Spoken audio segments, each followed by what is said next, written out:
or the last program, I guess I had to say, I did with Bob Lazar. He is a fascinating guy who got to see the real McCoy at Area S4 near, of course, the infamous Area 51. I guess it was a few weeks ago now. I interviewed our mutual friend, John Lear. Oh, what an interview that was, Bob. It was really something. Welcome to the program. Well, thanks, Art. Gee, Bob, you know what? I'm going to start at the end. Why do you hate talking about UFOs? Well, there's a few reasons. First of all, it's gotten pretty old. It's been, over a decade. Yeah. And second of all, I'm glad I was involved in the project for a short time, but once you leave that and try and enter normal life, especially if you're peddling your services in research and development, the scientific field, it becomes really tough for people to take you seriously when you're known as the UFO guy. So it's just hard to kind of divorce all that stuff. That's kind of the same problem that John Lear had, when he was working for the airlines. It finally got to the point where he had to say no more, and for years, of course, he didn't talk at all. Right. I know he had a lot of problems with that, and I don't know. That's something people just don't take into account. Got fired because of it from one airline. Yeah, that's right. That's what I heard.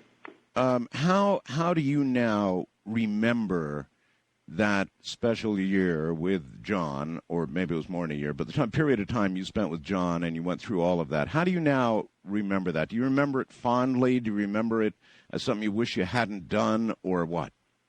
Oh no, those are fond memories. It was fun and exciting back then. Before all the problems started and all the hassles from the feds and whatnot. But back in the early days, before all this became popular and Area 51 was on the tip of everybody's tongue, we were sneaking around out there when there were minimal security and whatnot, and I had the test flight schedule at that time, so we knew exactly what was going to happen and what was going on. And well, you know what I'd like to know? Why did you, you at that time had a pretty damn good, secure job at an extremely secret place. What made you decide to grab John by the collar and say, hey, buddy, I can show you something? How do you make that choice? I have to place myself back in that time. Well, it's one of that's kind of a loaded question because there was a lot of stuff going on at that time. And, to kind of make a long story short, at the time they were just calling me out, usually at night on specific days to go out there when I initially started working down at the test site. Right. And, this was causing problems with my wife at the time because I was keeping everything confidential, even from her. Sure. And, here 11 or 12 o'clock at night, I get this call, and I disappear. And, and this happens time and time again. And where are you going, honey? I'm sorry, I can't talk about that. Right. Yeah, I'm going to work. I'm sure you are. Yeah. And as this goes on for quite a while, suspicions begin to build up. And, I kind of kept my friends at arm's length at that time because I just didn't want any problems. I wanted all the, this newfound security to go smoothly. Sure. And was pretty much playing with the game. So it started causing suspicion in my friends and, immediate family and that sort of thing. So I decided to take the risk one night and just bring everybody out close enough to where they could see a test flight when I knew a test flight was going on. Yeah, but you had to know what you were risking, right? Oh, I did. And, I can't really say what the actual motivation was back then. Specifically what made it, what made me snap on that day. But were you angry at them? Were you showing? No, not at that point. Were you showing off? There's nothing wrong with that, by the way. If that's what it was, that's what it was. I can understand. No, it really wasn't that. and that would actually be an easy answer, but it really wasn't that. If I recall, that we didn't start butting heads until after that. Right. But that was about it. I think it was to alleviate suspicion and show, several of my friends what was going on. What was really going on. Mm-hmm. Yeah. How much, during those sojourns, how much did you actually get to see along with John? While we were out of the area, or while I was actually working there in the area? Well, yeah, they're two separate things. No, I meant when you took John and others up there. How is what you saw, was it convincing for those who came along with you? There was no question in their mind about what they were seeing. Oh, no, there was no question. I mean, John hauled out even though we got much closer in than you can today near the area. Well, I have no idea what it's like today, but at least when I was last in Las Vegas a few years ago, you really couldn't get very far out on the road. But we drove in close to 10 miles, and you can't do that anymore. But John hauled out his Celestron 10-inch telescope, and from there it was quite a view. Mm-hmm. So, and you were seeing saucers. A saucer, yeah. A saucer. Mm-hmm. Hovering, moving, doing... Yeah, mm-hmm. It just lifted off the ground and hovered around. Do you have any idea, now, of course, you actually, it's another story, but, I mean, you, of course, got in to see the real McCoy. You saw how many saucers, ultimately, at S4? Well, there were 9 total. 9 total. But, these were seen at a distance. The only one I actually had direct contact with was the one that was being test flown. Uh-huh. Do you have any idea how they sufficiently back-engineered whatever in the hell they found inside that saucer to be able to test fly it? Do you have any idea what went on to learn about? I mean, there must have been... I mean, what was it like inside this thing? What was it like? If you were standing there looking at it inside, what would you be seeing? Well, I guess the most shocking thing about it is everything was one color. There was no aesthetics at all. Everything was a light gray, and it was as if, and I've said this before, it was as if the entire device was carved out of wax, heated for a bit and cooled off. There were no sharp edges, no right angles. Everything was rounded and smooth, both inside and out. There were no seams or anything like that. It like it had been done from a mold or something? Right, like a giant injection mold of some sort. But so that's it. It's I mean, that was probably the most obvious thing you'd notice when you walk in there. It just didn't look conventional at all. Any idea? Again, I mean, from that, could you see? But how did they navigate this thing? Were there buttons? Were there joysticks? Were there what sort of? I have no idea. No idea. And so you would have no idea then how they back-engineered. It would have to be a pretty dangerous thing to take a craft that you just had and try to figure out how to fly the damn thing. I imagine so, and from the stories I've heard, that it was quite a dangerous thing. But unfortunately, a lot of this went on way before I ever got there. And obviously, they had at least found out to some extent how some of the systems and subsystems operated. Mm-hmm. Do you know how they got their hands on these in the first place? I mean, how did they get them? I don't know. Unfortunately, a lot of the information's compartmentalized, so no one person has the whole story about everything, and that's typically done in any government project. Absolutely. So nobody can walk away with, the whole project or knowledge of everything. But, I wish I had the complete picture. Sure. Of what was going on. Even just smaller pieces to the picture I did have. I would be very interested in how the navigational system operated. That still kind of puzzles me, as do flight controls and things of that sort. And propulsion?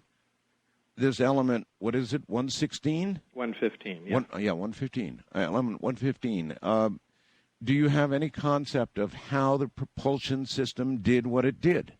I know how a jet plane moves from A to B and so forth and so on. I mean, how was this element 115 used to move the craft? What kind of propulsion system is it? It's a gravity propulsion system, something that's completely alien to us, if you don't mind me saying that. Yeah, that's a good word. Yeah.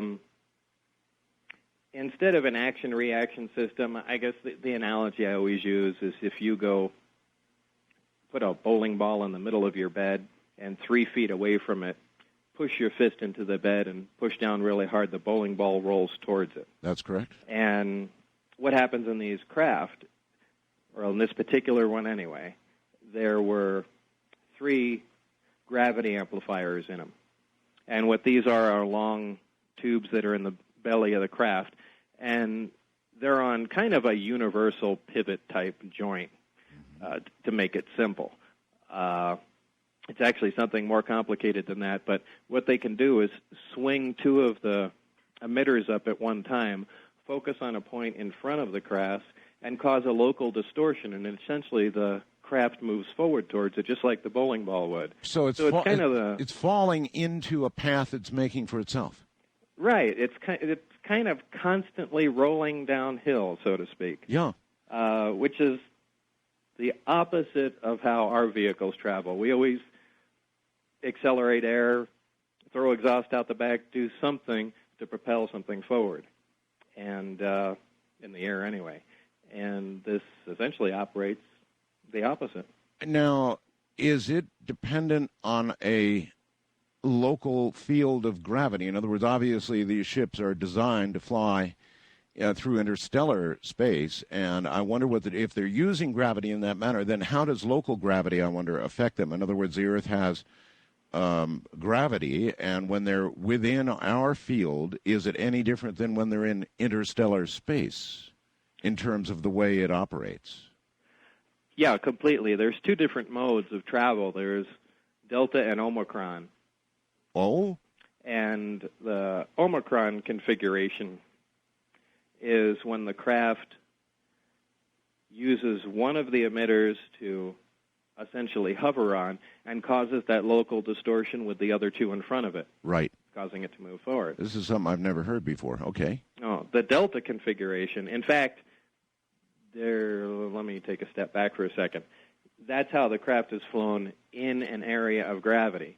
Now, when you want to leave a local area of gravity, say fly into space, what is done is you transition from Omicron to Delta. And in a lot of the UFO pictures you see occasionally, you'll see these UFOs at these ridiculous angles, at 45-degree angles, hanging in the middle of the air. Sure. And the reason for that is that's the transition between the 2 different flight modes. Ah.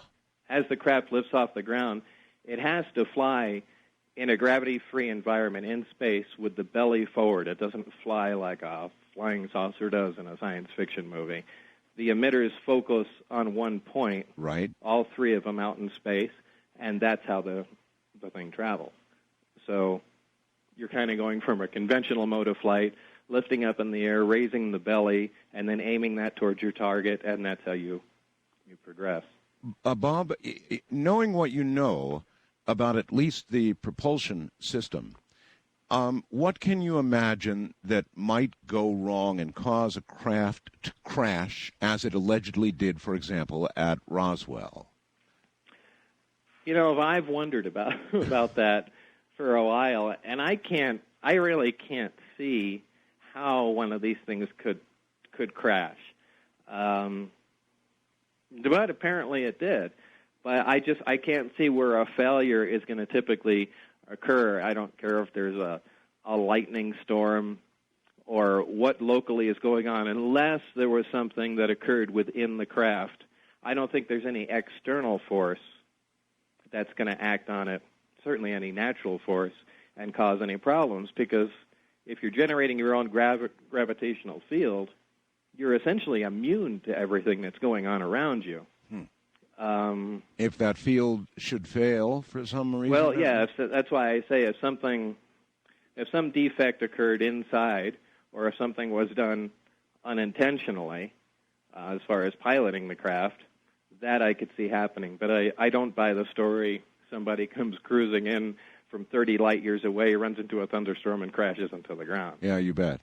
Are you convinced that Roswell was, in fact, a crash of an alien craft? No. Oh, really? Now, there's a surprise. Well, you used the word convinced. Well, I did. There's a lot of information that leads me to believe that, but, I'm one of the most skeptical people when it comes to flying saucer stories. And I know that almost sounds hypocritical, but that's just the way it is. Becoming involved with, one aspect of it kind of cemented that in my mind. But, but there's lots of wacko stories out there, and I'm sure you've heard your share of them, maybe more than anybody. Perhaps I have. But if this propulsion system, it could mean so much for the world. If we knew how to manipulate gravity in that way, that obviously would be a power source that could be harnessed and utilized in a world where we're running out of coal and oil and all the conventional stuff we've used. We really badly need another energy source. When you saw these saucers, it was how many years ago now? Well, it was in 88, 89. 88, 89. And now, 2003, we're starving for energy. We're probably going to have wars. We are having wars because of it, and there'll be more wars because of it. So why do you suppose, Bob, that all of this has been kept from the world? I don't know. There's also a tremendous weapon potential here. That too. A tremendous weapon potential, maybe more so than energy, because as far as duplicating the power system, well, you need access to materials, elements, things of that sort that we simply don't have and cannot fabricate.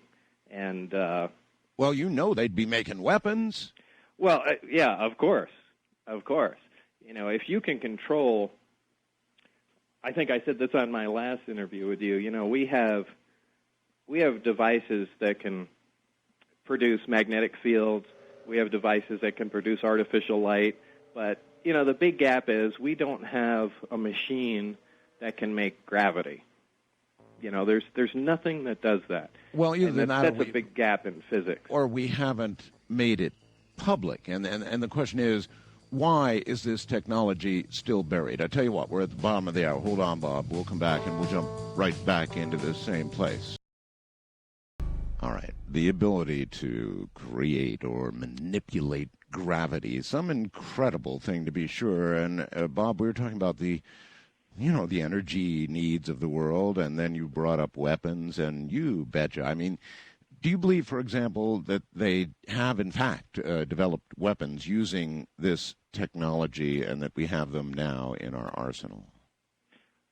My own personal belief, absolutely. Absolutely, huh? Absolutely, because I saw evidence of that even when I worked there. Part of the briefing contained a couple hints about using gravity as a lens, or one of the gravity emitters as a lens to focus energy weapons. So, which, to take a step back, if you're particle beams and other energy-type weapons of that sort disperse quickly in an atmosphere. And it's kind of hard to keep a focused, intense beam on your target. But if you can manipulate gravity, you can really, really change the dynamics of that. So, what would such a weapon do? Well, what they're using a technology there essentially to focus something that's conventional. But if you could maintain the energy density, maintain, essentially a tight focus spot right. of any high-intensity energy, you could burn, penetrate,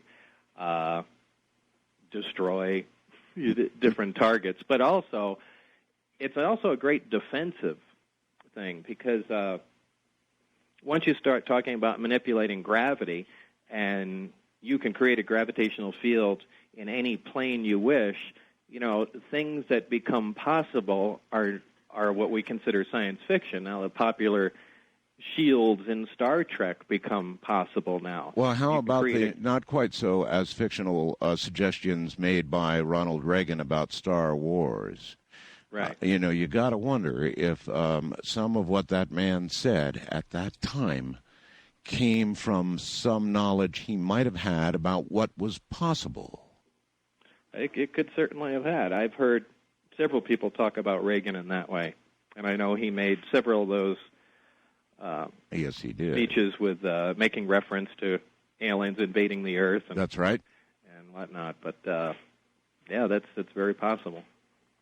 Certainly, that would have been one of the early conclusions any military mind would have drawn, and that could have easily made it to the top to the president. Ronald Reagan was somebody who said what was on his mind to the consternation of many around him. He'd just say what was on his mind, and to hell with the consequences. So one does have to wonder about that. But still, there it is. Maybe we've got the weapons. We didn't use them in Iraq.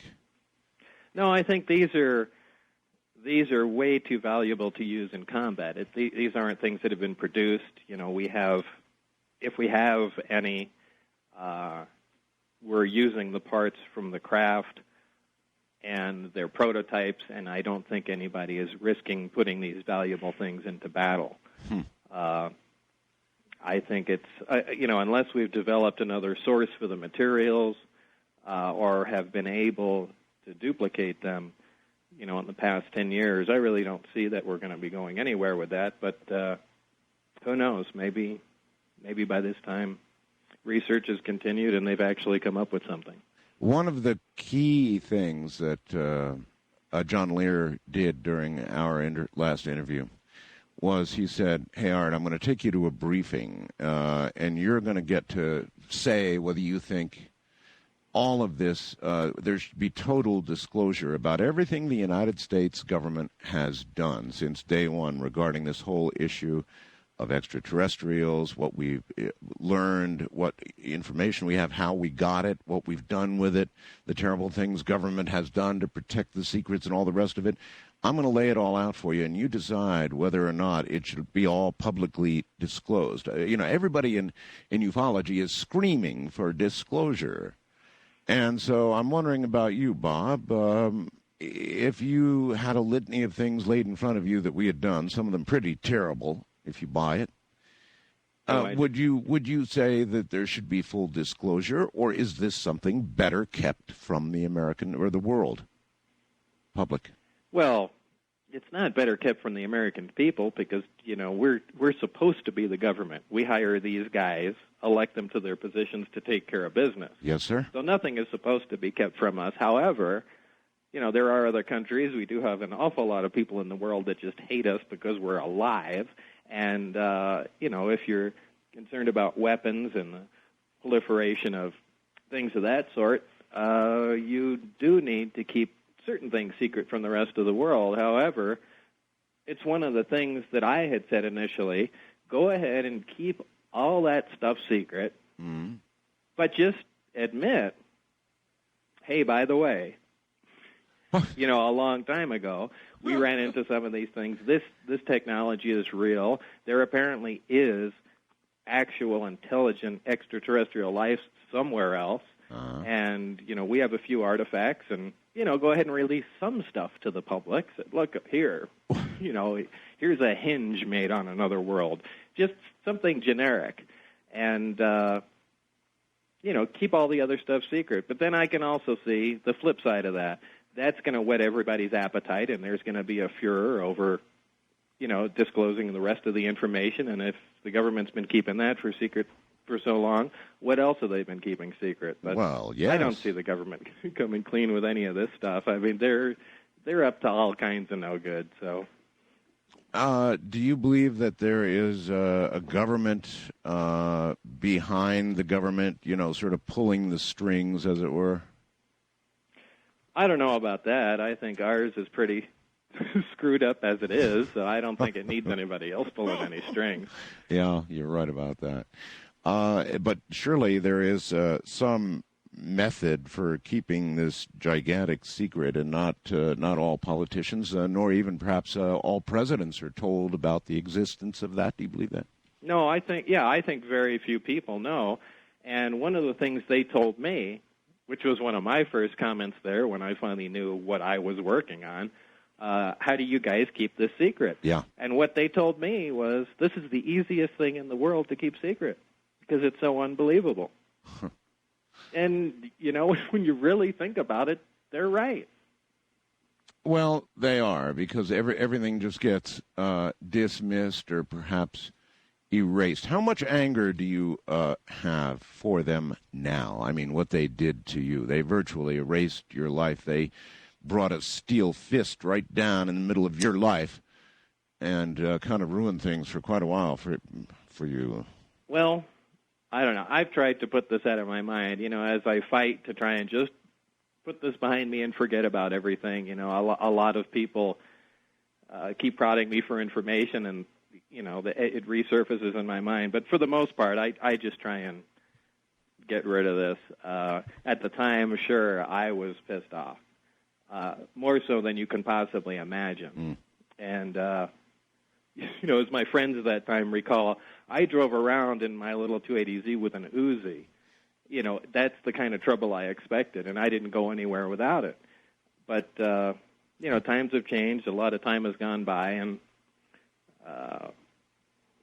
I don't know. It's kind of hard to say. Yeah, it's always in the back of my mind, but, what am I going to do? To this day, I'm still fighting to get some paperwork and, some things I can't even talk about, but back to the way it was so I can be a normal person. You obviously thought they were going to kill you.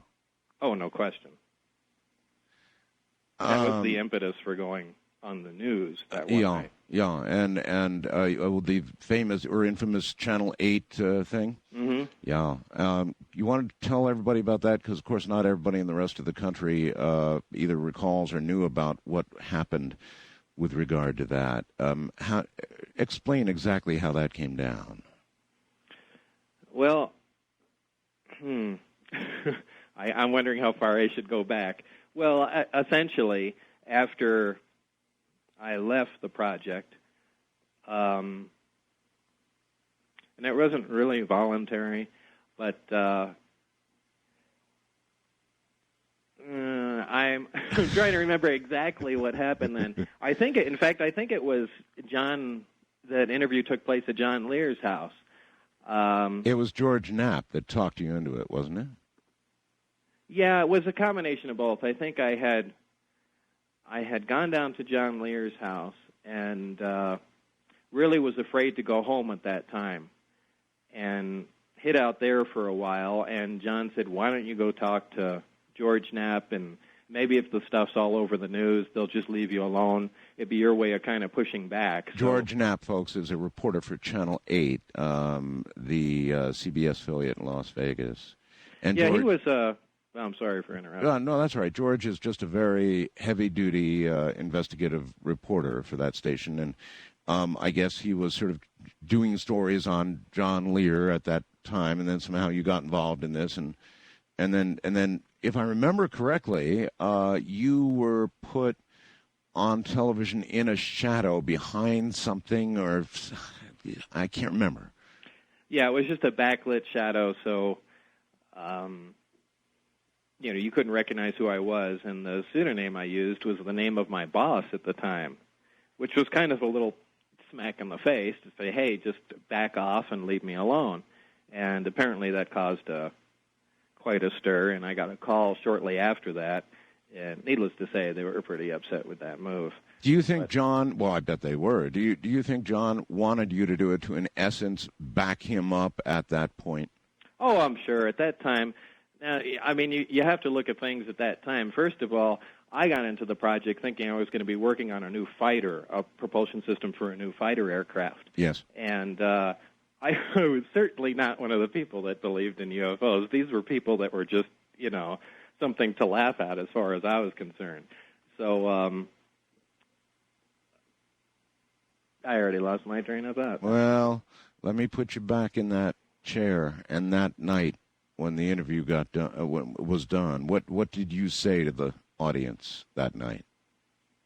Well, that was essentially just admitting that there were 9 craft out there that they were actively back engineering and, attempting to duplicate the power and propulsion system of the craft.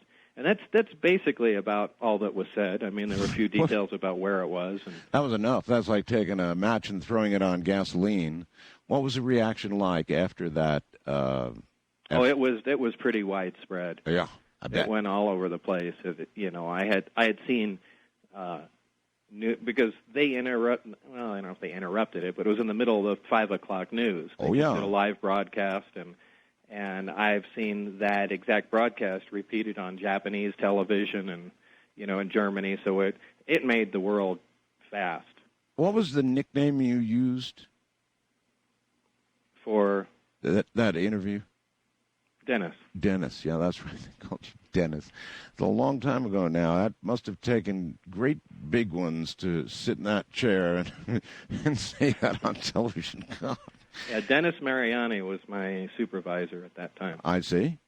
Okay, so after that story broke, you and John probably just sat back and watched the world explode around you. Well, kind of. Yeah, I mean, at that time, John Lear was out there himself saying that there were flying saucers at the test site and, all kinds of stuff that I thought was pretty silly. But as it turned out, he was right. I don't know what information source he had at that time, but he'd been telling you and saying that. So I guess maybe that's the reason that you went to John as dragging him along, saying, "Hey, I got something to show you." Maybe you just sort of felt as though you owed it to him in some way, huh? Maybe. I actually can't remember the exact reason, but it was just the people around me at the time I felt obligated to at least give a peek to. Wasn't the tester company that makes models came out with a model of a UFO, of a flying saucer? Quite a unique scale model of a flying saucer. I have one of them. And how much of your input was used to create that model? 100%. 100%? Yeah. Yeah, John Andrews from Testers just sat down and said, "Hey, we want to make a model of this, and you want to help us or not?" And I said, "Yeah, okay, this is it." And they brought a couple guys in, and off the top of my head, I tried to remember some dimensions, and we did some initial drawings, and the craft just didn't look right. And he had a couple friends that were, I don't quite remember what they were skilled in, but in any case, they were able to get the correct dimensions by me recognizing the sizes of known objects at various distances. Sure. And they kind of, back engineered it from that, and were able to get the proper dimensions. And when the drawing was done, that did look correct. And I think I'm more comfortable with the final drawings and dimensions they came up with. And I think it came up to 52.8 feet in diameter or something like that. Well, when you look at the tester model today, do you look at that and say, "Yup, that's what I saw"? Yeah, no question that they hit the nail on the head with that. Really? Yeah, that's exactly it. How long a process was that for you to accurately, finally, I guess it's like going to a police station and going to a sketch artist and have them finally come up with something that matches, the person you saw. If I remember, it took a while. It probably took a month on and off of going over drawing the layout over and over again, and having these guys look at it and then scale it up and see if things fit. But it did take quite a while. All right. Am I right or wrong? Do you own a missile silo in Roswell, New Mexico? Yeah, John Ferrat and I have a project going down there, and it's a decommissioned nuclear missile silo just outside of Roswell. And it's not like I wanted a place outside of Roswell. It just happened to be where it was. Roswell, yeah. But how does a person go about getting a missile silo in the first place? I mean, who do you approach? Well, I think they're actually on the internet. If you type in missile silo, there are a few left for sale, but they are pretty neat. It's I believe the main where the missile sits is 200 feet deep, and these places are quite a deal compared to what the government paid for them. I think they paid close to $13 million just for the concrete. Oh, I'll bet. To build these places, and it's literally bomb-proof. You can set a thermonuclear bomb on the door and set it off, and still be drinking beer inside for a while. Anyway. But, why did you want a silo? Oh, it was cool. Just because it's cool. Yeah. Well, we also have some other plans for it, but that you can or can't talk about. Nah, I'm really not obligated. You really can't talk about it. Yeah, I see. So this is a full decommissioned nuclear missile silo. Yeah. In Roswell. Yeah. Just not something that the average person would have or want, and I wish I knew what you were going to do with it, but you can't talk about that at all, huh? Well, not really. I can tell you some of the things we're not doing with it. We had You're not launching missiles. We yeah, hope. Unfortunately, I couldn't find a reload kit for the place, but I would certainly have bought one if I could. I see. All right, hold that thought. We'll be right back. It's top of the Coast to Coast AM with Art Bell. I liked his answer, actually. Why would you own a missile? Why would you buy a missile silo? Well, because it's cool. Now, you see, I can understand that answer because it's cool.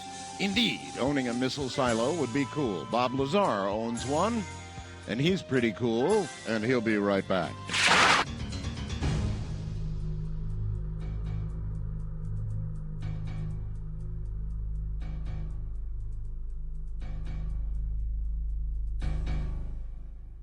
Once again, Bob Lazar. Bob, you said you could describe some things that, what, you can't do or you might Well, do? one thing I do have to correct is my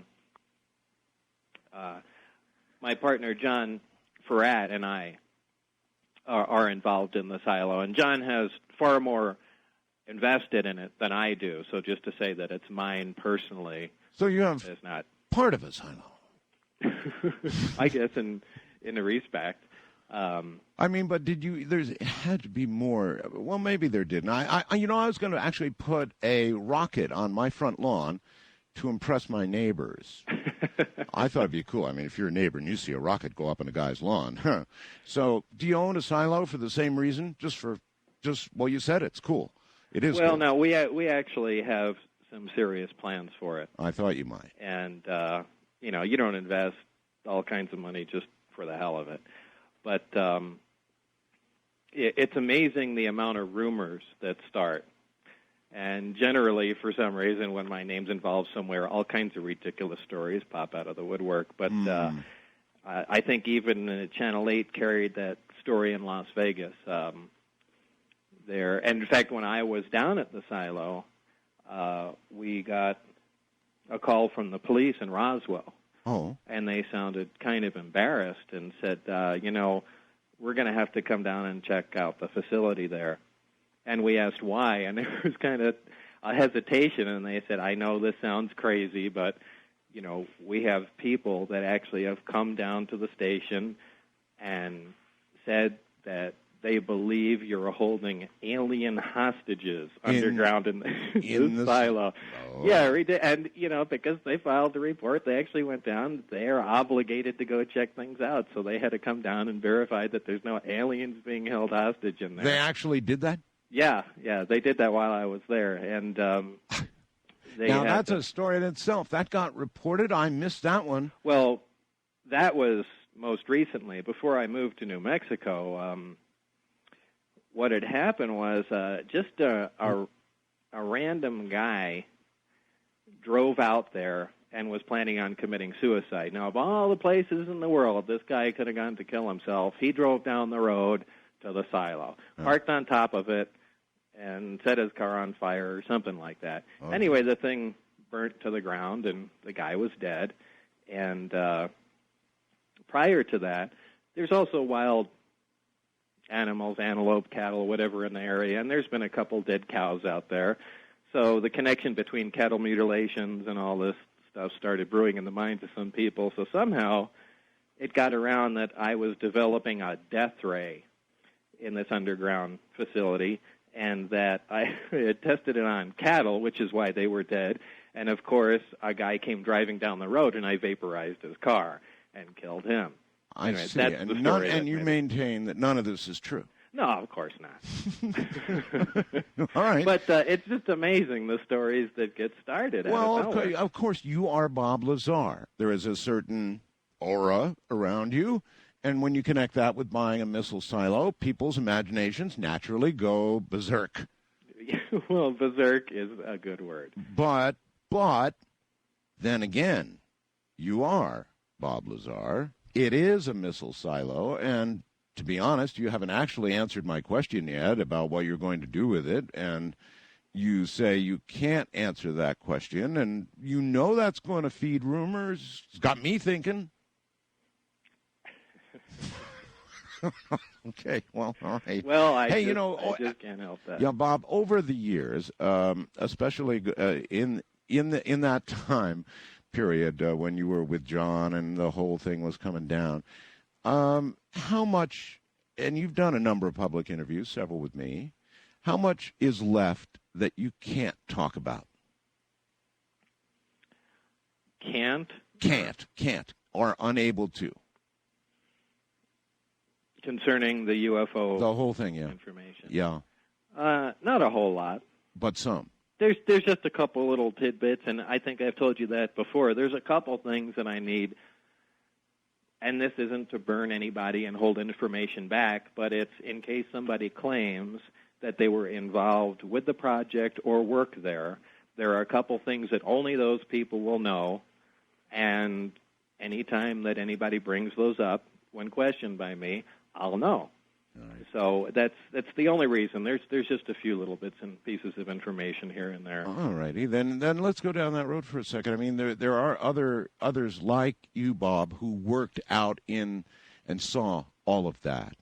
Obviously, there had to be quite a number over the years of people who became aware of that knowledge. Why are there not a lot more Bob Lazars out there? I don't know. Initially, I was not supposed to be the only one that came forward. But Not supposed to be? no. You mean you had an agreement with someone? Well, Barry, the guy that I worked with there, was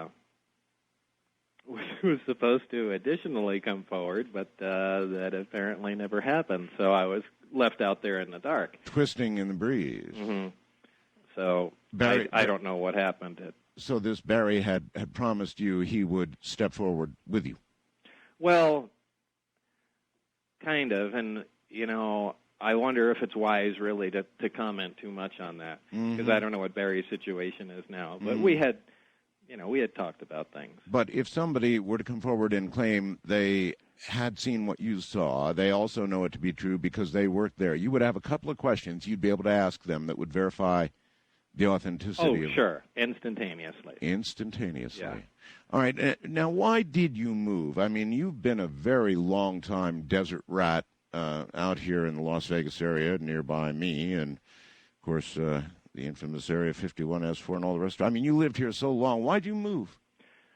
After a while, Las Vegas gets to you. I was there, and certainly working at the test site was fascinating. And a little bit of the work I did there when I initially moved to Las Vegas. But after that, being out of the scientific field, I really went stagnant and really didn't produce or do anything that I really considered worthwhile, and just needed to get out of the Las Vegas environment completely. And New Mexico, especially around the Albuquerque area, you have two of the most prominent national nuclear labs here, Los Alamos and Sandia, and the cities here are filled with PhD scientists, and it felt good to get back into the mainstream of things. And in the short time I was here, in the first 18 months, I just began to actually produce what I considered decent work. I started filing for patents and as you know, working on the hydrogen system and Yeah, I want to talk a several little other bit things. about that, as a matter of fact. Yeah, patents and on hydrogen fuel systems, and I know you've had them in your car. You've run your car on hydrogen, did it for a long time, right? Right. Mm-hmm. Whatever patents you have, what's this about a SWAT team coming in and grabbing all of your data and computers? That was I have to stop you there. We can't even touch that one. I spoke to my attorney after I sent that real? email. No kidding. No, we got to totally just not talk let about go. that, huh? Yeah. Okay. At any rate, now that you're back or you're in New Mexico, you feel like you're doing good work in your area once again. Yeah, and it's I guess it's just a different mindset, and also the immediate area that I live in. Moving up isolated in the mountains in the middle of a forest, and on a lot of acres of land, and is different than living right in the middle of Las Vegas and typically in town. So it's just it's a freer environment, and I'm building my own research lab here, and I don't know. It's a lot more fertile ground for thinking and actually doing something serious. Well, I do get the sense there is still an awful lot you can't talk about. You said a couple of things, but then we keep touching on several things that still there's aspects of it that you can't talk about. So I would say a lot of your life still is surrounded by having to keep secrets. Are you good at keeping secrets? No, I think it's been proven pretty well that I can't do that. But it drives me crazy because the thing I would love, I could spend 4 hours on the phone, more pissed off than you can imagine talking about this SWAT team thing, but my hands are tied right now. And maybe in the future I can say something about that. But no, attorneys are that way. I know when there's ongoing stuff. And they're right, of course. Ultimately, they're right. But it does kill you not to be able to talk about something. Yes, it does. Uh-huh. Do you think that you're working on, without asking you specifically what you're working on, let's try it this way. Did any of your experience at S4 and what you saw and what you learned technically have application in any work that you're either doing now or contemplating? Yes. Oh, my. Yes. Now, I'm obligated to ask you about your project, what you envision, what you're doing, even in general terms. Can you tell me a little bit about what you're working on? Well, I'm overburdened with projects in progress. As you mentioned, the hydrogen fuel systems, that's actually something I've been working on since the late 70s. And that's finally come to fruition, and a lot of the materials needed long-term testing, and they've certainly had it now. That's probably the biggest. Okay, perhaps you can answer a hydrogen question for me. Now, hydrogen is being touted, even the President of the United States is touting it as the way to go. But there are others, Bob, who say, look, this is in a way all foolishness because, to create hydrogen in amounts that would be good for the public to use, energy cells, fuel cells, would require manufacturing, pollution, the use of energy. In other words, all you're really doing is finding a new storage facility and way to store energy that still has to be produced, frankly, in the old-fashioned way. No, not really. Well, then lay it on me. Not really how? Well, first of all, there's two trains of thought here. The automotive industry, the president and his advisors are all going down the fuel cell path. And for those that don't know, a fuel cell is a device that takes gaseous hydrogen and oxygen, combines them, and makes electricity. And little fuel cell water dribbles out of it because when the hydrogen and oxygen combine, that's the only byproduct is water. Right. And so you could use these in cars or to power homes or whatever, right? Right. Well, you can use these things, and their car of the future has fuel cells and an electric motor, and that's how the car is powered. Now, that's very efficient. It's around 35% efficient overall, and that is pretty neat. However, all the technology's not there. The vehicles will be fantastically expensive. None really exist right now in production. And what about the billion cars that are on the road now? What, is everybody going to dish out $175,000 for a new car? And on top of that, they want to just replace gasoline pumps with hydrogen pumps and sell you the fuel again. All right. Let's get back to refuting this. In other words, no matter how it works, Bob, and it sounds like you're almost more on the negative than the positive side of this, but I mean, no matter how it works, aren't conventional fuels going to have to be used in copious amounts to produce these cylinders of hydrogen? No, I don't. How do you the system figure? that I came up with, first of all, converts a conventional car to burn hydrogen conventionally. And no fuel with cell. how much cost? Well, let me get to that in a second. All right. The actual conversion is not that difficult, not that terribly expensive. I have not used any energy producing any of the hydrogen that I make as far as power off the grid, fossil fuels, or whatnot. Hydrogen is easily electrolyzed by water. You know, if you need to prove it to yourself, take a 12-volt battery, put both wires in the water, add a pinch of salt, and you'll see bubbles coming off of one side. Well, some off the other, too. That's And that'd be hydrogen. Right. Anyway, it's easily produced, and it can be produced with solar panels or a wind turbine. I use solar panels. That's where all my hydrogen comes from. I fill up the Corvette with it, and we drive 700 miles on it. And the car will also run on gasoline. All right. So all right. So that's perfected. I mean, it works, right? Right, and it's worked for years and years and years. All right. Let's say I buy a conventional automobile for, I don't know, 20, 30 grand, something like that. What would it cost to convert a car like that to hydrogen? Well, the big hang-up right now has been the actual storage medium. You don't want to store hydrogen as just a compressed gas because it's dangerous, it's flammable, and on top of that, you need thousands of times more space to hold the hydrogen than you would an equivalent amount of gasoline. Okay. So it just doesn't work. Right. You don't want to store it liquid because that's cryogenic. It's dangerous. It's just a big thermos bottle in your tank, and it's another big headache. The third way is the best way, and that's a metal hydride. And this is the granular material that absorbs hydrogen like a sponge absorbs water. Mm-hmm. And it only releases the hydrogen when it's heated, and when it's not being heated, I can fire incendiary bullets through the hydride tank, and it just smolders like a cigarette. So it's extremely safe. Wow. And this is the material that I store the hydrogen in the vehicles and for home use. Is this the subject of a patent? Yes. It is. Yeah.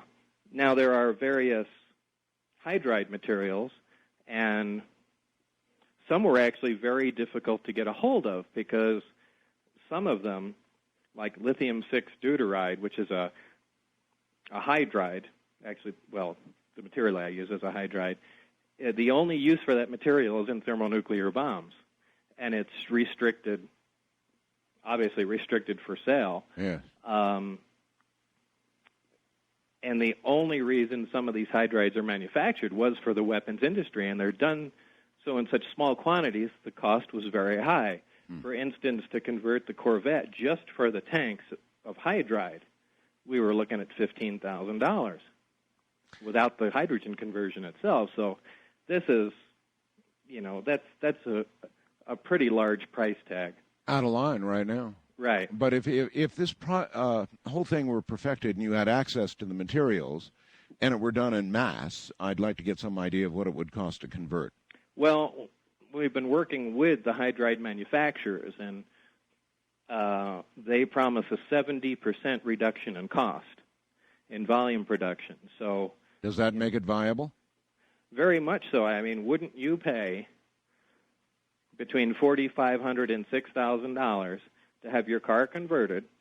You'll have your hydrogen generator at home, so you can drive locally and even up to 700 miles away on hydrogen. And if you want, you can always put gas in the tank, and the car will switch over to gasoline when when well, okay, I've necessary. always wanted to know, would I need to do that? Would hydrogen give me the same equal amount of horsepower? Would I be happy with a hydrogen fuel? You get a little less, for instance, in a larger engine. In fact, that's the reason we converted the Corvette. Was a lot of these alternate fuel cars, you see little Ford Escorts and these little tiny motors, and it leaves everybody wondering, well, can't you power something substantial? Mm-hmm. So we purposely did a large V8 engine, and it still lights up the tires and screams away. There's a little loss in horsepower, but in a large engine, you're not going to detect a 10% loss in horsepower. But you're still having a lot of fun, though. I mean, it's enough horsepower that generally most people are going to be happy campers. Oh, sure, and most people are willing to pay that price tag if they never, ever have to go to a gas station again. And who wouldn't? On top of that, you're not supporting, the oil cartel. That's right. Or anything else that's going on or polluting the air. All right, I'll hold it right there. By the way, there may be, in fact, we know there are other Bob Lazars out there. And if there are, I'd like to encourage you to contact me. We'll work it out. Trust me, a lot of people get a little older now, and perhaps they'd like to talk about the things they saw up there. If you would, email me. My email address is artbell@mindspring.com. That's artbell, ARTBELL, at mindspring.com. So if you're another Bob Lazar out there and you figure the time is right for you and you want to tell your story, I'm your guy. That's the way to get me. artbell@mindspring.com. Bob Lazar. We'll be right back.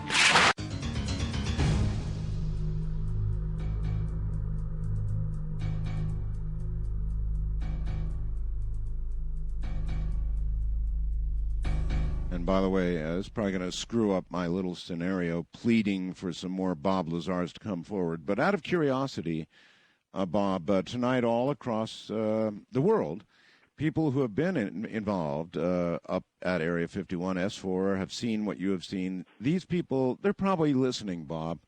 A lot of them are listening. You can be sure of it, actually. And so what would you say to these people? Would you say, you know what, Art's right. Why don't you go ahead and email them, and why don't you come on and tell what you know? Would you advise them to do that?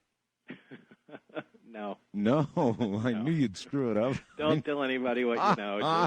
Just take my word for it. I It's not knew worth you'd it. do that. I knew it. Yeah, well, that really is my message. Just forget it. Forget it, huh? Yeah, just forget it. Don't bother saying anything. It's not worth the hassle. It's not worth it. It's not. And for the most part, nobody's going to believe what you have to say anyway, so don't even think of doing it.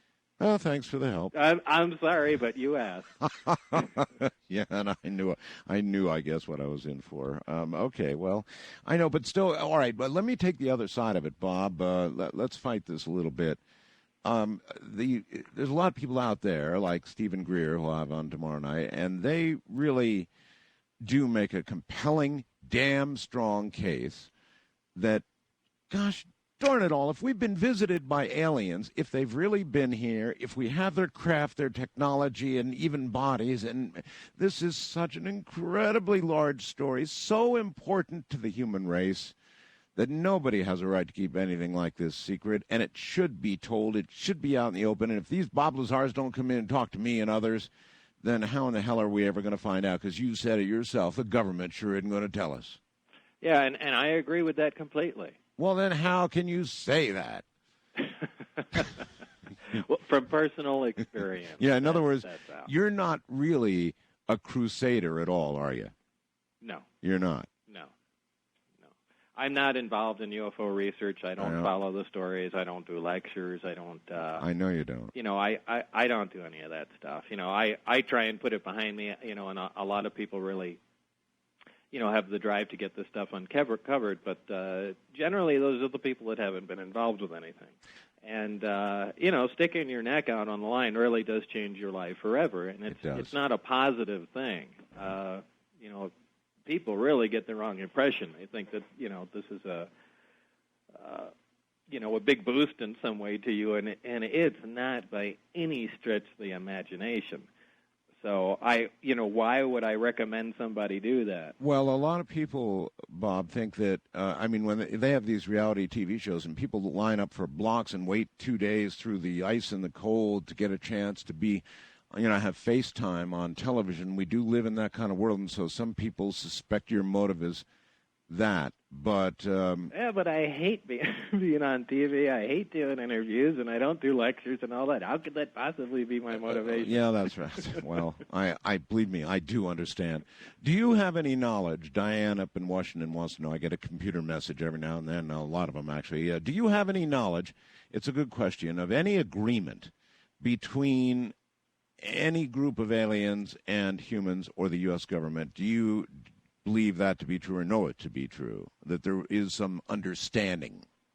I've heard rumors of that from various sources, but I don't have any firsthand knowledge of an actual agreement that was cut between anybody. There's a lot of speculation, of course, about an agreement to allow some human beings, for example, to be abducted, for research in return for, let's say, technology, and John Lear alluded to all that and said that they, in essence, reneged on that aspect of what was supposed to be a deal.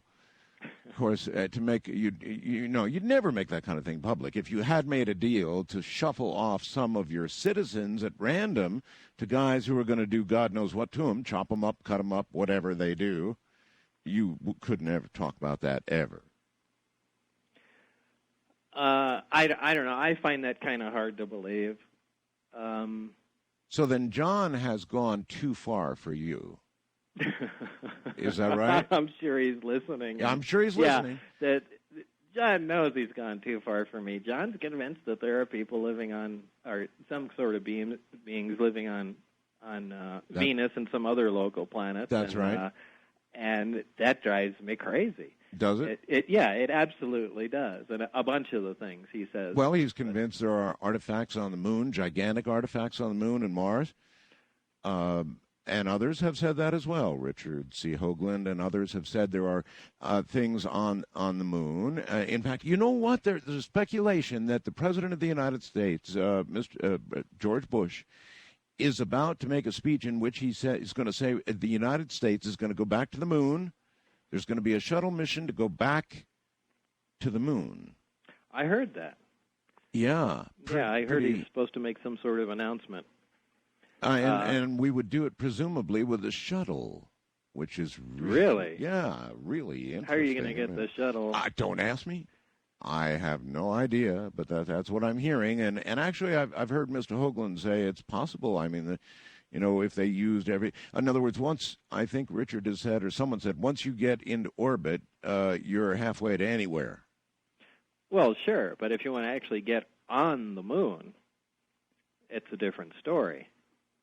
The orbiter wasn't designed to do that at all, and in fact, it needs to be replaced with something else. Yeah, it's getting pretty old. Yeah. Still, that's apparently what's going to be announced. I could turn out to be wrong, but I don't know of any other spacecraft that we have in current production that would get us to the moon. Do you? No, but we do still have a Saturn V sitting there. A Saturn V could do it. Well, it was designed to do it with the lunar module and everything. It's sitting there in Florida. Dust the thing off and launch it because they stopped the program right. You think it'd be all right? Not like old ammunition? I mean, it's pretty old now. Well, for the most part, it's metal and components. Just sit there with something that works. Mm. Don't do what the United States typically does and reinvent the wheel constantly. Mm. That got us to the moon many times. It worked. Just update it with some modern materials, electronics, and components, and use it since it's there. And stop spending huge amounts of money doing nothing. What can you imagine our motivation would be for going back to the moon? I mean, we did go, most people believe. Actually, I don't think we even went, but I believe we went, and we got rocks, and we didn't get very many surprises. And so what could we do on the moon today that we didn't do then? That always seemed more sensible to me to make a small moon base as opposed to a space station. Oh, really? Why? Well, for various reasons. First of all, the space station is limited in what it can do. I know a moon base is much more difficult to get to. It doesn't have to be large, but you can at least try some and test out some technology on trying to manufacture fuel, do some small refining, see what you can get from the surrounding environment. There have been reports. I think I don't know, was it the Cassini? Some radar mapping craft over the past 4 or 5 years detected that there were supposedly large frozen areas of water. That's correct. On yes. the moon. Right. However, they just went over that data again. And had another orbiter and now are refuting some of that. So, yeah. If you've got water, you've got energy, and you've got the possibility for all kinds of stuff. But so we're back to a foggy area. There may not be enough water there to manufacture fuel, which would be a necessity. Right. So. Right. That would make it uninhabitable if they're completely reversing themselves now. It's kind of strange to me. A lot of people believe, Bob, that there are things on the moon, large glass structures, incredible things that were hidden from the world when we went to the moon and have been hidden ever since. And that's the reason they say we haven't gone back. I believe John is one of the people who believes that. Yeah, he is. I'm not one of the people that believes that. You are not? No, absolutely not. Then why go back, Bob? Exploration. Why go to the top of the mountain? It's a completely different world now than it was in the 60s. There's a lot more technology, so there's a lot more we can investigate there. And the original reason to go to the moon was never to research the moon. Aside from beating the Russians there, the original intention was only to see the feasibility or to investigate the feasibility of making a small base there and launching a Mars mission from the moon. This was all about going to Mars. The moon was only supposed to be because it would be easier to get there from the moon, less gravity, so on and so forth. Sure. And that was just to be looked upon as a potential launching site for a Mars mission. So the interest was never in the moon. I mean, we pretty much knew it was just a rock up there anyway. The interest has always been in Mars, but Mars isn't that easy to get to. Unless you had a moon base, and that would help. Well, yeah, that would help. It's a shortcut, and you could store fuel there. There would be, if plans had gone how they should have, maybe we would have already been to Mars. But I think that's the frontier we should look at, is investigating that, or go to Europa. There's plenty of things in our immediate solar system that are, potentially fascinating, and Europa has probably the best chance of life, in our solar system, and even the hardcore skeptics at NASA pretty much agree there's a good chance there's something in the oceans there. So, but Bob, if we've got technology that can manipulate gravity, and damn, it was back in the early 90s when you knew that we had that. Here we are launching, whether it's a Saturn V or a shuttle or however we get back to the moon. And for what reason, I'm not sure about, but whatever. We're using ancient, buggy-like technology compared to what exists now. Absolutely. Absolutely. I don't care what spacecraft they've come up with. In my eyes, they still look like fireworks. And they've proven themselves to be that on occasion. Yes. But it is. It's archaic technology, and we do have something that operates differently. However, it has limited fuel, a limited lifespan, and we don't want to lose it.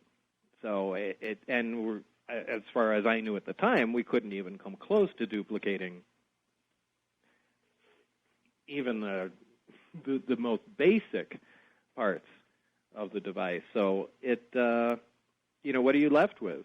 You're left with your own archaic method of transportation to other planets, and you can only investigate what's going on around you. So and then, we're Bob, stuck. we have been unable to decipher the manner in which, or duplicate the manner in which gravity is manipulated by the devices on the craft that you saw. Obviously, we failed, or what? In other words, otherwise we'd be using this technology. So we failed? Well, Quite possibly. Now, again, I hesitate because I'm talking about my knowledge from the early 90s and late 80s. I don't know what's happened up till today. But as far as I knew back then, yeah, we've failed. That's the bottom line. We're not going to be duplicating that. Do you think these craft, when tested, were taken outside the Earth's atmosphere? No. You do not? No, I know that for a fact. For a fact? Yeah. I don't, well. Well? Why? I just. No, go ahead. Just whisper it in my ear. Yeah, I pretty much know that for a fact. Why, out of curiosity? This is what we're getting real close to one of the areas that I said that I purposely don't talk about, so I know if anybody's been involved with a project, which has to do with the craft and where it's gone. Oh. So this is why you're hearing my hesitation on this. Okay, well, the next thing out of my mouth was going to be, why do you think, if we thought, or we had... Well, look, this is a very valuable article, and it's an operating craft. I don't know if the other crafts were operating. We know this one does. There's only one of them. So in other words, one of a kind of thing. Would you risk taking this out of, of the Earth's gravitational pull and losing it in space? Yeah, no. It's a very good point. It's a very good point. This is their prized possession. And you believe we still have that safely wherever. By the way, do you think it's still up there, or do you think it's been moved, and if so, where do you suppose? I don't know. I always thought that was an odd place to put it, because in the early days of the nuclear weapon development, some of the best places that they kept everything were in the South Pacific, like Kwajalein Island and things of that sort. And it's a good point. You don't have any looky-loos there. You have no hassles from anybody. You're in the middle of nowhere, and nobody can get there without you seeing them. What a tremendous point. And that's where I would have put it. I wouldn't have built this secret base in the middle of Nevada, outside of Las Vegas. The only reason they moved the nuclear test site to Nevada was because it was just too expensive running supplies back and forth and all the personnel to the South Pacific. Well, you don't have that problem with the ET program because it's limited personnel, limited supplies, and, go hide it in the middle of the ocean on an island like they did with everything else. So if I was going to put it somewhere, that's where it would be. Why do you think instead it ended up here in Nevada? I don't know. I don't know. Because obviously there are going to be more people conceivably seeing what's going on. There's got to be a reason. Somebody must have, Bob, they still drive up to the mailbox. People take videos. People take pictures. So then there's another great theory that you might want to comment on. That is that they want there to be a slow time release of information. They want rumors. They want talk about this subject for some reason that fits their agenda. Otherwise, put it in the South Pacific and, nobody sees it. There may be some other shortcomings of having it out in the middle of the ocean that we're not thinking of. But perhaps. I don't know. Maybe they need lots of supplies to deal with this thing, and maybe they figured equipment if it crashed, it's going to be deep down under the Pacific somewhere potentially, and we'd lose it that way. That's quite possible too. The desert is good for one thing, isn't it? It's it's just there, and it's fairly arid, and you'd definitely be coming down on land if you landed in a strange place. Anywhere in Nevada, yeah. Yeah. So maybe your original point is actually the reason. It could be. That they wouldn't want to risk losing the one model they've got. Yeah, then you figure they're still working on trying desperately to back engineer this, or do you think by now they've done it? It's been a long time. It sure has. I would hope they have made some substantial progress in 10 years. But, if you don't have access to exotic materials, then you're what are stuck. you going to do? No fuel, and that's it's like I said before, being back in the 1800s, and if you want to make something out of plastic, all you can do is look at it and say, hey, this is really neat, but how do we make this stuff? And Yeah. Hold on. We're at the top of the hour. We'll be right back with Bob Lazar and you. By the way, tomorrow night we'll give Dr. Greer what I now call the Lear test. We'll give him the Lear test. And I just can't let go of that. Ever since John said what he said on this program, I can't let go of it for some reason. Anyway, coming up in a moment, Bob Lazar is going to attempt to answer your questions. So I guess what I would say is prepare yourself, Bob, because you never know what's going to come. all right. It's fun, Bob. Don't worry. It's actually it's fun. What's the John Lear test, by the way? Oh, what's the John Lear test? It's really cool, to use your phrase. John took me to a briefing, in essence. He said, Art, imagine you're going to this briefing, and I'm going to lay the briefing out for you, showing you slides and, putting things on the blackboard, and I'm going to explain to you everything the United States and world governments have ever done regard the whole ET issue. And you tell me at the end of it if you would say, okay, make it all public. Okay, yeah, this is what you had touched on before. Okay. Yeah. And, at the end of it, I said, no, I wouldn't make it public. Really? Oh, absolutely. And Why? Now, that really intrigues me. Why would you say that? Because some of the things that John said are so far beyond the pale that the religious implications, the social implications, the fact that I do believe people would go berserk, completely berserk. It would take down our government. It would disturb the world. It would disturb the force. It would be... You really think people wouldn't be able to handle this?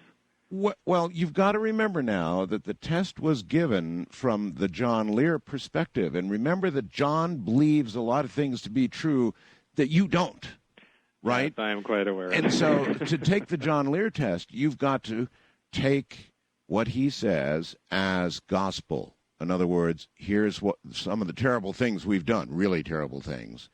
Would you make it public? And if you had to assume that everything he said there is correct, I guarantee you, I'll bet you'd come up with the same answer. So, well, yeah, I come up with the same answer without that. But I truly hope everything John Lear believes isn't true. But me too. Oh, me too. Believe me. But I have been proven wrong before about many other things. So who knows? All right, you ready? Yeah, sure. Okay, here we go. West of the Rockies, you're on there with John Lear. Hello. No, Bob Lazar. I've got John on the mind here. Bob Lazar, how you doing? Hi, Art. Hi, Bob. Hey there. Howdy. Well, it's a pleasure to talk to both of you. It's been a while since I talked to you, Art. Well, glad to have you back. Bob, I just missed meeting you by day one time, and I regret that. I was Where was wondering that? That was down in Nevada. Oh, okay. I was wondering if you knew about a material called starlight. It was supposedly created by a couple of scientists, but I've always had suspicions it was, alien technology. Starlight, what is this material, sir? Well, a physicist told me about this material. It's like two liquid plastics, and when you put it together, it forms an indestructible solid. Nuclear blast won't touch it. Nothing will destroy it. Have you heard of such material, Bob? No, I'm pretty skeptical about a claim like that. Well, it's not supposed to be classified, and it came from a pretty reliable source. And also, John wanted me to ask you about the orange crate in the crater Copernicus. John wanted you to ask him about the orange crate? Right, the crate on the moon. John who? Lear? John Lear, yes, that's correct. Oh, okay, I know what you're talking about. He showed me a picture one time, and there was a perfectly square object on a moon picture, and said, "Well, what's this orange crate doing there?" And we were arguing about, some of the images from the moon and these grainy little things with a couple dots, and John was claiming, "Well, that's just the reflection from a giant, glass dome over so and so." And but anyway, he did have some pictures that I couldn't explain, But Well, you know, Bob, and some of what John says is pretty wild. I mean, there's no doubt about it. But on the one hand, Bob, you're somebody who's actually seen alien craft. Most of us haven't. So to have seen what you've seen, are the things then John says really so crazy? yes. Yeah. Well, I mean, see, a lot of people would say, flying saucers, we got them, you've seen them. Oh, come on. That's crazy. Right. I know that's crazy, and maybe it makes me a hypocrite for saying so. But look. I am the first one to admit that if somebody came forward to me with my identical story and laid everything in my lap, I'm not sure I'd buy it. So I can't expect anything else from anybody else. And in fact, I almost prefer people don't believe it because then I get hassled less about it. Martin in San Rafael says, and I think this is accurate and why I love interviewing you. It says, Lazar continues to be the most credible witness of all. Straightforward, direct, not self-serving. No books, tapes, no website, nothing to sell. He just describes what he saw, reluctantly at that. He makes a believer of this skeptic. So in that way, you really do sell your story. I mean, you're so damn low profile about all of this, like you don't want to talk Well, it's about not a it. business. I'm just relaying, what happened to me at the time, and that's it. That's the end of the story, and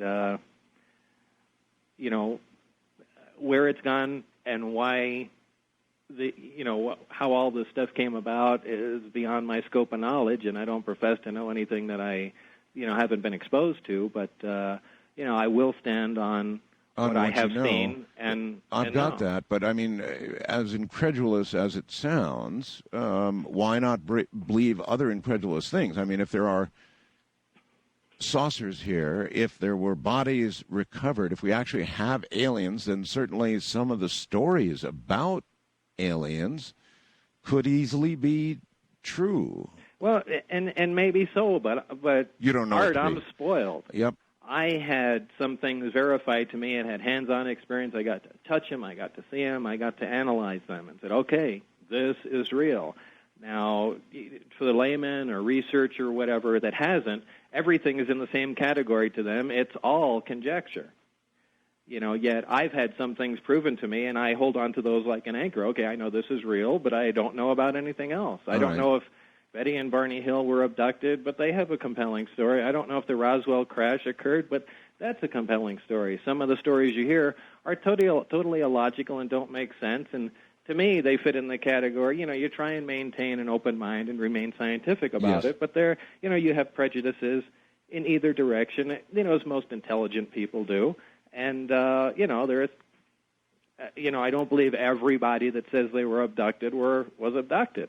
But they might have been. How would I know? It's just my own personal beliefs. No, of course not. I don't believe it all either, Bob. Or even, I might even go as far as say large chunks of it that I don't believe. But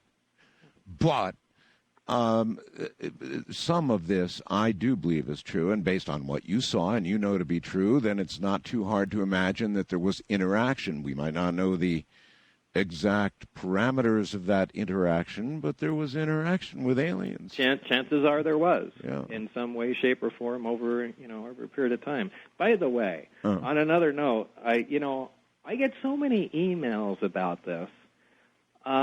Apparently in some other show, and I just got 3 more recently. Yeah. Some other show, you spoke to somebody, a female, that said, they claimed that I took her out to Area 51 and showed her around. That's right. Does this ring a bell to you? Oh, absolutely. I remember that. Yes. This is the most ridiculous story I've ever heard. So that didn't happen either, huh? As if they allow visitors to top-secret security installations. That's absurd. Who would even claim something like that? I don't know. Yeah, So, in either case, that's, it's just another one of those knuckleheads that just likes to hear themselves talk for some reason. Okay. As a matter of fact, I had an email from this person just yesterday, Bob. Really? Yes, she imagines quite a relationship with you. Oh, really? Oh, yes. Ah. Not true, though. No. First time caller line. You're on the air with Bob Lazar. Yo-ho. Okay, I'm calling because I'm a physics student in. All right, speak up good and loud. Oh, okay. That's better. I'm calling about the gravitational amplifier system. I'm interested in this because I'm a physics student, and I was thinking that kind of at the forefront of physics research now is kind of a push to detect gravitational waves, and which is a tough thing to do, and probably ultimately discover the gravitational particle, the graviton. And I was thinking about this three-pole system that you described as very directional, and maybe a gravitational current is involved. I was wondering if that maybe hints at why we can't figure out what is going on there. You have any thoughts on that? Well, this is more of the research I wanted to conduct while there. While I wanted to get down to the hardcore research in gravity and how the energy propagates by itself. And by the way, I don't believe there are gravitons. I don't believe there's particles involved. I don't believe it's even a wave-particle duality, like light photons are. I think this is, well, it appears to be more of a wave effect. And exactly how it propagates is, at least I don't personally understand that. It almost seemed to propagate as microwaves did, since any time inside the craft, the gravity, the basic gravity wave was routed anywhere from the reactor to the amplifiers, it always traveled inside tuned pipes. So, again, that implies at a specific frequency you should have some sort of gravitational effect if it's just a basic, carrier wave of some sort. But that doesn't appear to be true. So it's something more than that. Well, we know, don't we, that microwave can be carried in like oblong tubes, right? Waveguide. Right, exactly, waveguides, and so that's what connected the reactor to the skin of the craft and ultimately to the. So then, whatever the nature of this wave is, you could imagine it like microwave because it was carried, according to your physical description, kind of the same way. Right, but if it's just a basic wave, you could just set up a high-frequency oscillator, and then as you slowly increase the frequency, you get different effects. You get microwave, and it's all part of the electromagnetic spectrum, and you get X-rays and whatever. You should just run into gravity at some point, but you don't. So there's something else there. But they were so concerned about the actual application of it, they weren't really concerned about the research into the basics of it, which. Probably if it would have been done that way when I was there, I think it would have given us a clue, at least a better clue, of how to use it and how to duplicate it. But again, you think, Bob, don't you, that they're now still, if they haven't done it, they're certainly pursuing it. You wouldn't give up on something like that, would you? Are you kidding? Not a chance. Not a chance. I'm sure just tremendous amounts of money are being funneled into this, and so then I'm sure they continue to handpick specific people that they can think anyway are going to keep their mouths closed and be involved with it. But there was a frustration even when I got there. By the way, I wonder what happened to the person that picked you. It's a good question. Hey, caller, anything else? Yeah, actually, I was wondering if Bob has it. I'm sorry, Mr. Lazar. I shouldn't. That's Bob is mine. Mr. Lazar is my dad. I was wondering if you had any thoughts as to the propagation speed of the wave. We know light travels at a certain speed, right? Or at least we assume it's a constant speed. Do you think that gravity is different? Yeah. Good question. Yeah, excellent question. Because from all indications, the propagation is instantaneously, and I know that upsets everything. But remember, gravity in itself distorts time and space, and every way we attempted to measure the propagation from the reactor base to the emitters themselves, there was no delay at all.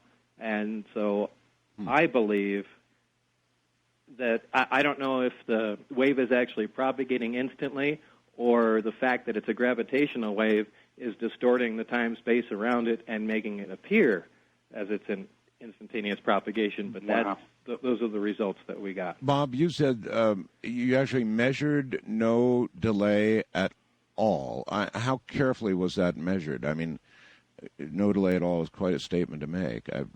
You could measure the speed. Right.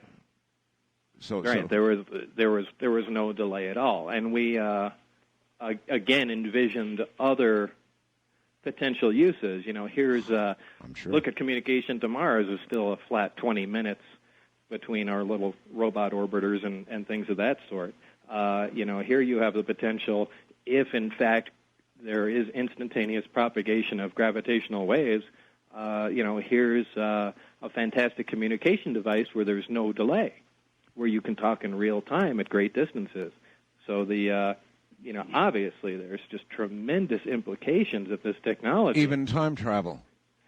It's possible. Gravity distorts time, and if the speed of gravity, which is not defined, is faster than light, then you certainly have time travel based on that alone.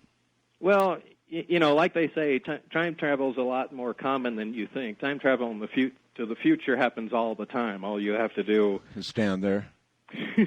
is stand on a high mountain, go into a spacecraft, travel fast. You do slip nanoseconds into the future. Time travel backwards is debatable whether or not that's even possible. Well, we're off on a tangent. Caller, any final thing? I guess there's one other thing. You notice you mentioned an element 115. I'm assuming that's atomic mass number, and I think that goes further than the periodic table. Is that true? Right, that's correct. So maybe that kind of insinuates that you're dealing with a higher amplitude gravity waves, and just, I guess, more to start off with if you're going to amplify it. Well, yeah, there's something unique about that element. Just like there's something unique about the nuclear elements we use in reactors. But something apparently happens different there that doesn't, and I know there were previous attempts to duplicate what was going on with other materials, other nuclear materials, and there was no success in that. So there is something very unique about the fuel, and specifically what it is. On an atomic scale, we were only just beginning to look into that. So, Bob, I heard some rumors about some scientists speculating about, or perhaps lab work going on, something surrounding element 115. It's just, between when you told your story and now, sometime or another, I remember hearing about some legit science dabbling with the concept of 115 or something. I can't remember. Yeah, I believe it was the Lab for Heavy Ion Research in Darmstadt, Germany, and at the time they were on the cutting edge of coming up with new elements, and they were shooting for producing element 115 at one point, and they were using a new technique. Instead of bombarding something with neutrons, they were just slamming nuclei together, and somehow it was fusing into heavier elements. But I don't think they reached it. And in fact, I don't know if it was the same lab, but somebody found out that there was false data. The last heavy element that was claimed, that might have been 113. Or what do we think? What do we think the properties of this element would be generally? Well, that's hard to predict. We certainly observed some unique properties of it. It's incredibly heavy and incredibly dense. Aside from that, the way the reactor worked in the craft was like a small accelerator, and it constantly bombarded the 115, which transmuted and immediately decayed, and that's when it produced its gravitational pulses. And as a byproduct, it produced a tremendous amount of heat. And inside this one... Listen. Okay. All right, we're at the bottom of the hour. Hold on. This is really from the mountains of New Mexico, directly to you and with you right now. Here is Bob Lazar. Bob? Yes. You ready for more? Sure. Yeah, these are pretty good. And you were in the middle of... I don't want to miss out on anything else you'd like to say about the propulsion system and how element 115 was acting in the process. I was on a roll at the minute, and now I can't quite. Well, you remember you said it was hitting element 115. Oh, how the reactor operated. I guess I drifted onto that, and how the 115 itself was bombarded, released in some way, shape, or form, releases a pulse of a gravitational wave, and kind of as a byproduct, releases a tremendous amount of heat, and that heat is converted to electricity, which runs the craft. However, there's no wiring or any conventional connectors or controls or anything of that sort on the craft. But all incredibly fascinating, and to a scientist, it's a dream come true. So yeah, sure. In some respects, I regret the way things turned out, but I don't know. Maybe eventually we'll all find out what's going on. Yeah, I wonder. I really wonder, as the world grows short of oil and the wars are raging because of it, and we prepare to go back to the moon, maybe in the shuttle of all things. I don't know. It just seems like if all of this really is there, and yet, I guess the answer is that you suggest we have, as of, well, the date you knew anyway, not been successful in the back engineering attempt. So we don't have it down yet, or if we do, for some reason, we're not willing to begin to release it. I mean, you'd think they could do it through industry, sort of sliding things slowly into industry as some development or something, just to get it into the economy. Possibly. And maybe that's already been done. But every time somebody points at something, there is also conventional explanations for it. We really haven't seen anything, incredibly amazing pop up. We see improvements over products here and there, and a couple things, but there really hasn't been any quantum leaps, in recent times. Well, you may recall, if you ever heard Colonel Corso's story before he passed on, that he suggested that's exactly how a number of things made it from the Roswell crash to modern industry. It's pretty interesting stuff. Wildcard Line, you're on the air with Bob Lazar. Hello. Hello. Yes, hi. Okay. Hi, Art. Hi, Bob. How are you? Hey there. Speak up good and loud, sir. Okay. This is Alan from Colorado, and I have 3 questions, so I hope you can bear with me. All right. My first question is if Aldrich Ames of the CIA can go to jail for so many years because he revealed government secrets, how is it that Bob, was able to pull this off? And then my second question... Okay, well, let's do them one at a time. Okay. Bob, pretty good question.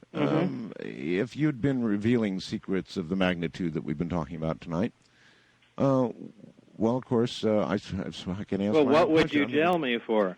When somebody gives away, secrets, satellite secrets or other technology secrets, and, that information has to be brought out. So, okay, you're going to take me to court and say, okay, you released the information. What did he release? Oh, well, secret stuff. Well, what? You're not going to trick them into admitting what they're trying to keep secret. Yeah, and something of this magnitude, exactly so. So I guess that would answer that caller. I mean, after all, if they charged him with something, they would simply underscore everything he said. Next question.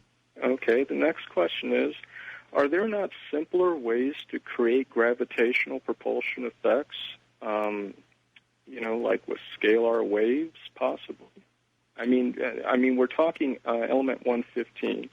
This whole procedure seems so exotic and so advanced. Can we not work with what we have now?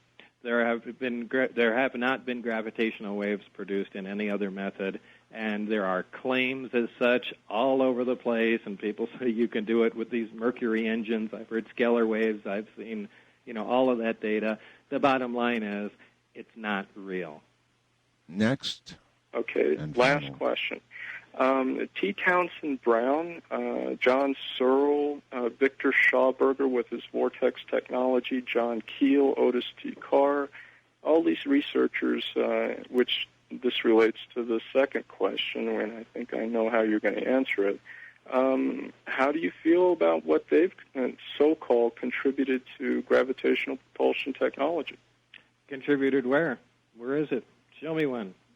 Bring it down here. I'll even fly and see it. Every time I've wasted my time on that, looking at everybody that's claimed any of that stuff, it's never panned out. It's like perpetual motion. Same. Yeah, there's plenty of claims, and Sure. People want, are looking for funding to research this or do that, and for the most part, not for the most part, there is no device of any sort that can create a gravitational wave now. And go ahead and prove me wrong. Other than what was at S4. Damn, you are such a reasonable person. No, but that's That's a fact. Yeah, Please but prove I'm- me wrong. well, I'll hey, let you listen, come and check out what you're going to claim. with you all the way. But you see, that's what makes your other claims so damn legit in my mind, just like that person who fast blasted me. Jeez, Louise, in every other way, you're so... Now, that I'm not belittling these people that are doing this work. You know, T. Thompson Brown, many others were brilliant people doing work, and Yes. I think a lot of the things they observed have other explanations. Yes. And, you know, just because something lifts off the ground does not make it gravity propulsion. But gravity propulsion, I define as something that's acting directly against gravity, and I don't mean being lifted by electrostatic forces, something like that, something that's actually counteracting. Your skepticism gravitational wave. everywhere else just is so strange in light of what you say to the rest of us. Look, I barely believe my own story. It happened to me. That's how big of a skeptic I am. East of the Rockies, you're on the air with Bob Lazar. Hello, Bob. Hi there. It's nice speaking to both of you. And to you, sir, where are you, out of I'm curiosity? from Pasadena. My Pasadena. name's Andy. Okay. Yes, for over 20 years, I've been within the research of exobiology. I don't want to mention any names, but my ex-father-in-law, who was with the CIA at Groom Lake, before he died of Agent Orange, he asked me if there's anything I would like to know about Area 51. And I said, yes. Is the government cover-ups of UFOs and ETs true? He said yes, because he stood guard several feet away within one of the hangar bays, guarding ETs from the UFO that was being brought from one place to another. But this person, your dad, is passed on. Yes, he passed away. See, he was all fed up with the government for what they were doing to him because he spent so much time in the service and all that, you know, with them that they wouldn't do any more for him. And so he just said to heck with it. Yeah, they have a pretty bad record of taking care of their own people. Right. But, yeah, you find a lot of people as they come, you know, close to the end of their lives. Look what happened with the JFK thing. You know, just if enough time goes by, people become more comfortable releasing what they know. Yeah, well, that's why I said there've got to be other Bob Lazars out there, and there surely are. So you take the very moral position that you would rather see them not come back for their own sakes than come back and verify your story. Oh, absolutely. If you're listening, don't listen to Art. Don't say anything. West of the Rockies, you're on the air with Bob Lazar. Hello. Hello, this is Bob in Beaverton listening to KEX. Yes, sir. I want to know, Bob, have you ever heard of the work of Jerry Gallimore, who under certain conditions could see gravity? No, never heard that before. Okay, the way he did it was doing the old high school science class project, just lay a bar magnet on a table and put the paper on it and sprinkle the iron filings on it so you can see the magnetic lines of force.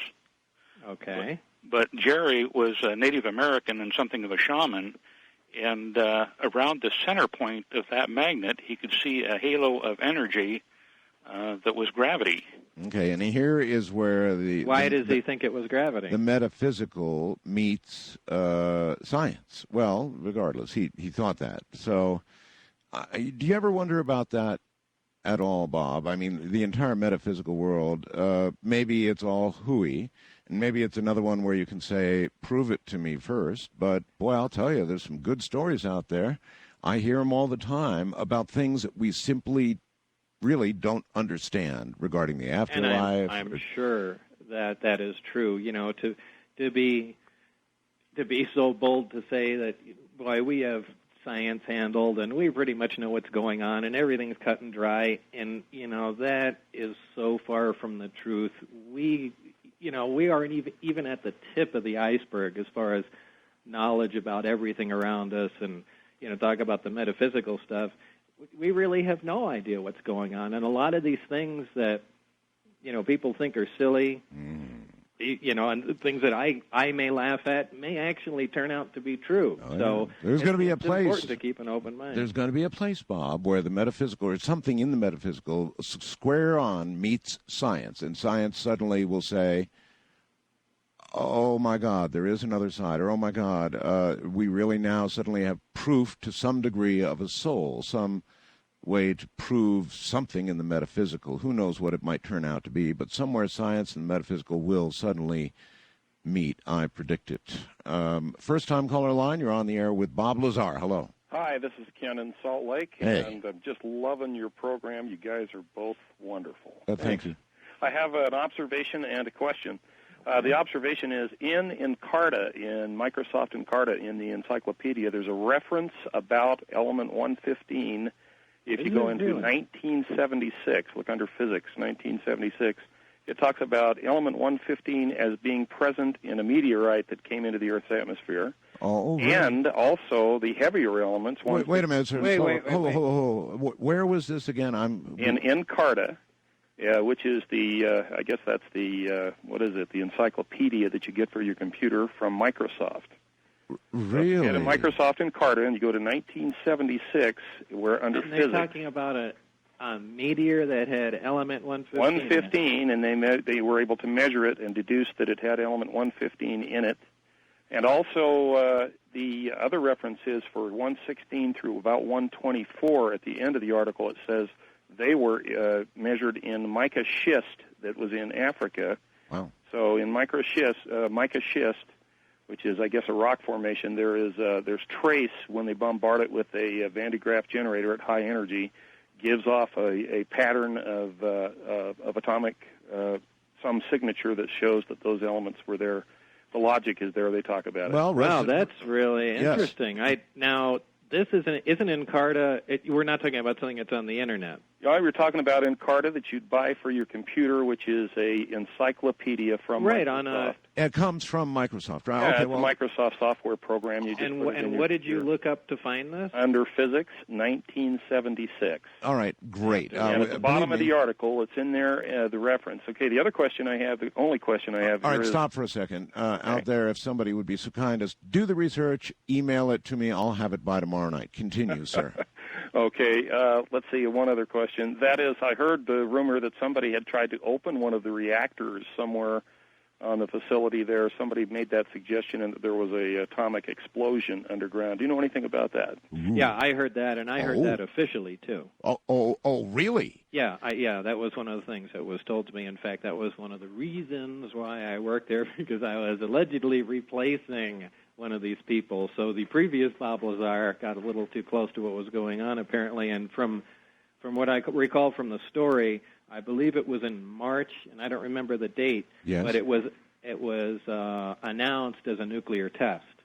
And there is a corresponding date for that test. And what they have listed as the test is completely false information. That was the detonation of the reactor at the test site. The detonation. So it exploded with the force of, you say they announced it as a... It was a low-yield test. A low yield. You know, as they used to do that in Las Vegas all the time. Sure. I used to announce it, get off high buildings, that kind of stuff. Right. They'd always tell you in advance. But anyway, that data is on their site. Not about what it was, but that date, and I don't remember it in March. I'm sure George Knapp or one of those guys that kept Do you all know that anything information. about the nature of the explosion? Yeah, I know it was... The intention was... Well, the frustration was with the reactor at that point, and... For whatever reason, somebody had the bright idea, well, let's try and open it while it's operating. Oh, really? So, yeah. Oh, my. Extra smart guys working on this problem. So they took this, they took one of the prototype, not the prototype reactors, one of the reactors from one of the other craft, and by the way, they all looked exactly the same, not the craft, but the reactors, and they took it to the nuclear test site, and it was done remotely underground, and the people monitoring it apparently were too close, and they didn't realize the explosion was going to be that large, and it did. And again, this isn't something I witnessed. This is something I was told, but it was something I was told while I was out at the site, so it just has another notch of authenticity because I heard it out there. How many people allegedly lost their lives in this? Do you know? I don't recall. It wasn't like there were a lot of people. There were, 2 or 3 people from what seems to stick in my mind, but I can't say that for sure. I don't recall. I did hear that exact story. I'll be doggone. I had never heard any of that. All right. Wildcard line, you're on the air with Bob Lazar. Hello. Yes, my name is Ben. I'm just outside of Boston. Okay. And I've got a question going back to Bob's comments about running his car on hydrogen. Okay, fire away. Okay. Over the last bunch of years, Nexus magazine has run at least a couple of articles about running one's car on hydrogen using electrolysis. In other words, generating the hydrogen on board, on demand. And some people I've spoken to about it say it's a ridiculous idea, that it's impossible, that it would take... I'm one of those people. Really, more energy. It's not happening. You can't crack water that fast. Really? Yeah, you can't. Because there's a guy... Unless you're carrying a nuclear power plant behind you. you just can't. Water doesn't come apart that fast. And there are flash ways. In fact, I met a physicist from Sandia Labs here and was talking to him, and they have this neat device that kind of works on a plasma pulse and cracks water at much higher volume than electrolysis. And in fact, a guy emailed me recently that has something that does that with hydrocarbons. But as far as driving a car and producing hydrogen by electrolysis from water at a volume great enough to keep the car running, it's never going to happen. It's not going to happen. So you are required really to generate the hydrogen at some other time, some other place, and then pipe it into the car and store it. You can't. Our product is a small hydrogen generator, kind of like a dishwasher. Sits in your garage, solar panels, and it takes 2 to 3 days to fill the tanks because it takes a lot of energy and it takes a long time to do it. Now there are faster ways, but they consume more power, and some don't, but are more complicated, don't use water, so on and so forth. Ours is low cost, just connects to the water line, uses solar panels, and slowly cranks out hydrogen, and you can, over a period of 2 to 3 days, fill the tanks in your car, and then you can drive 700 miles. Ideally, you'd have several sets of tanks and just fill them and whatnot, but it's the only way to do it. I've been playing with hydrogen fuel systems since the late 70s. And you just can't make it fast enough. Caller, a few seconds. I'm all set. You're happy? All right, then I bye. guess. Thank you, and take care. And I'm afraid that time is slipping by. No, it has slipped by, and the end of the program is here. So, hey, Bob, man, what a great program. Again, every time you come on, it's a great program. Hey, always great to talk to you, Art. And maybe next time you're here, I'll give you the Lear test. Anyway, listen, thanks for being here, huh? Hey, thanks again, Art. Take care and good night.